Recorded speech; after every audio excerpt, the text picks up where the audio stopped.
ټاټي وو، نور سامانونه دي، نورې میوې او ترکاري کباب دی. موږ په خپله پرون ټول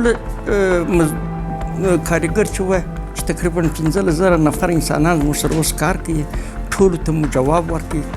کار بند سو ځکه چې میوه چې وش کېږي خو بیا 2 چنده تاوان دی، په کریډ کې 3 چنده تاوان دی، ځای پر ځای پرته وي.